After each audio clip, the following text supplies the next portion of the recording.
오늘 아침에 누군가가 전화가 와서 그 말을 상담도 한 적이 있는데요.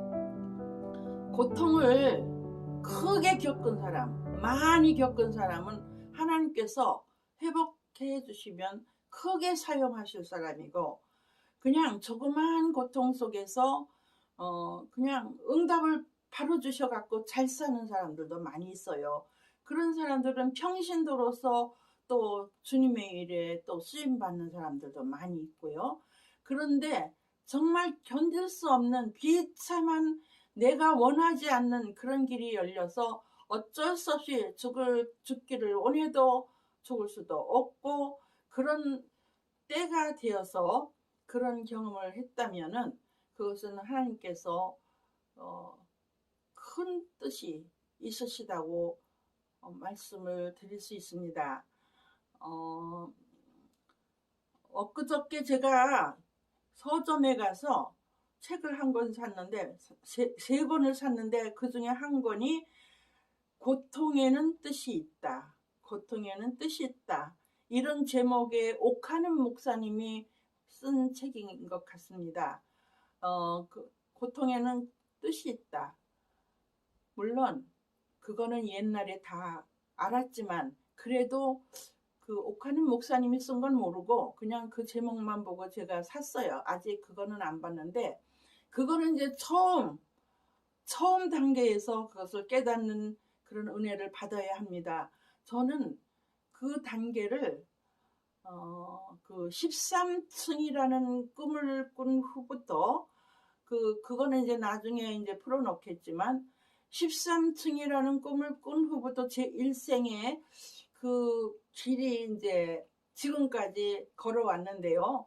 13층이라는 그 비밀이 있어요. 그 13년을 몇 번을 지금 네 번째 단계까지 올라왔어요. 그거를 이제 언제부터 깨닫게 됐느냐 하면, 교통사고 나서 이제 병원에 있을 때, 그때 이제 깨닫겠어요.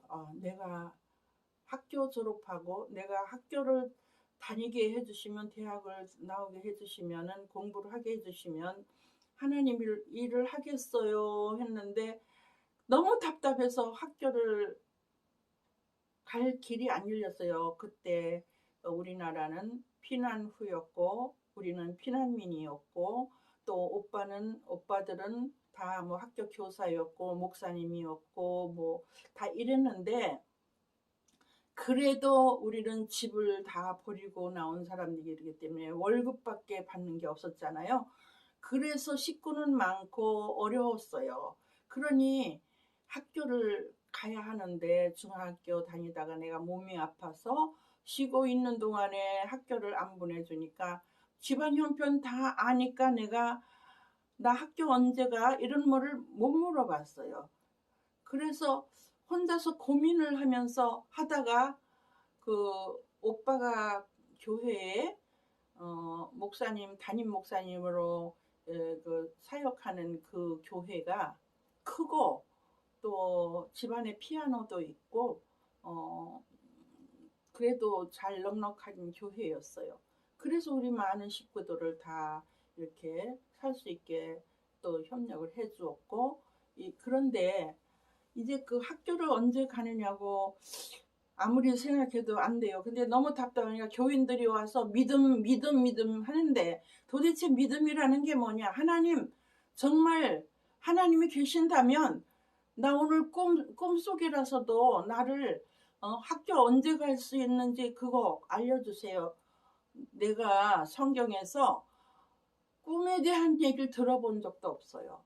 그리고 성경을 깊이 아는 것도 아니고, 사람들이 믿음 하니까 와서 믿음 좋은 분들이 교회 주택에 많이 드나들었거든요. 근데 막 믿음 하는 거예요. 도대체 하나님이, 그 성경이 도대체 뭔데, 어?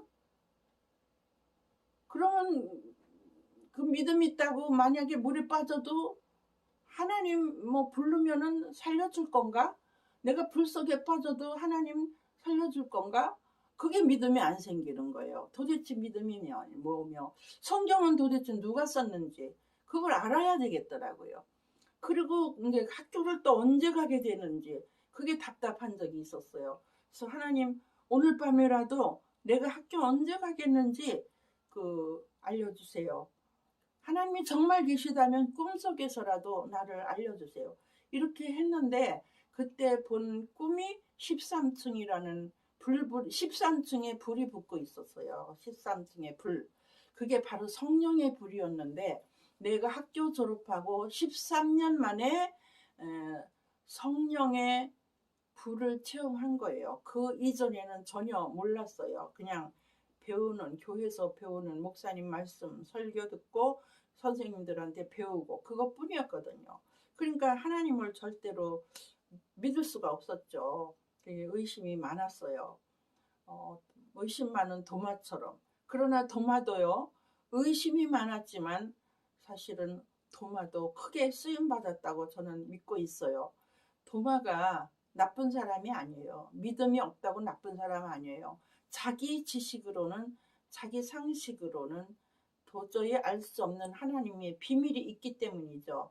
그래서 저는 그 13층이라는 단계를 3단계 지나서 이제 4단계로 올라가는 때예요. 그 13층이라는 것도 제가 언제 풀어놓고 함께 나누려 합니다. 그 13층의 그 3단계, 4단계 올라올 때까지의 주님의 학교에서 배운 것은 너무 놀라운 게 많아요.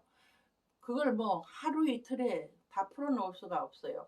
그래서 하나님께서 이거를 어떻게 하실라나 나에게 소원은 주시지만 내가 할 수가 없는 거예요.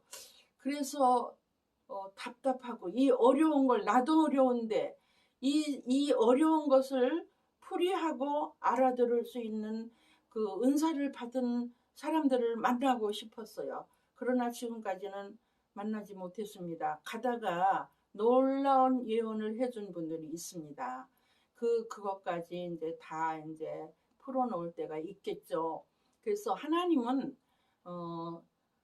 각 개인의 인생에 다 간섭하시고 다스리신다는 것을 저는 이제 전하고 싶은 것입니다. 그런데 우리가 이제 초신자 때 바로 예수를 믿은 사람이 있어요. 초신자 때 바로 이 교회 나가면서부터 새벽기도 가서 기도하면서 막 은사 받고 막 뜨거운 분들도 제가 봤어요. 그러나 교회에 다니면서 처음에는 어떤 동기로 해서 교회에 나갔냐 하면은 뭐 사람으로 인해서 끌림을 받아서 그것도 우연은 아니에요. 어떤 사람을 만난다는 거. 그렇게 끌림을 받아서 교회 나갔지만 아직 주님을 만나지는 못했죠. 우리는 중생의 체험을 하고 중생이라는 건 거듭남. 예수님께서 거듭나지 아니하면 하나님 나라에 들어갈 수 없느니라 하고 제자들에게 말씀하신 그 거듭남의 체험을 해야만 하늘나라가 어떤 것인지 하나님 나라가 어떤 것인지 이 말씀 속에 있는 비밀이 어떤 것인지 알게 되는 것이죠. 근데 체험을 했다고 해서 다 아는 게 아니라 학년이 있다는 거죠. 영아기를 지나서 영아 아장아장 걷는 영아기에도 하나님께서 보여주신 것은 은사를 받아서 막 교회도 세우고 막 예언도 하고 막 힘있게 막 활동하는데도 하나님께서 영아로 표현하실 때가 있었어요. 그 영아는 보여주신 그 영아는 여자 목사인데요. 교회도 크게 지었어요. 그리고 막 은사 받아가지고 막 전한다고 막 하고 막 그런 자리 많이 마련하고 열심히 다니는 그런 사람들이 있었거든요.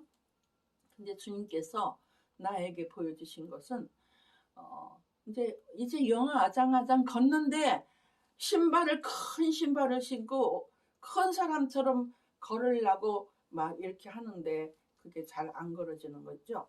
그렇게 보여주시더라고요. 그렇게 하나님께서 다 일일이 보여주시면서 가르치셨어요. 그래서 저는 다른 사람보다 이런 것을 전할 것이 너무 많은 거예요. 매 43년 지나도록 하나님께서 가르쳐 주신 것이 엄청 많아요.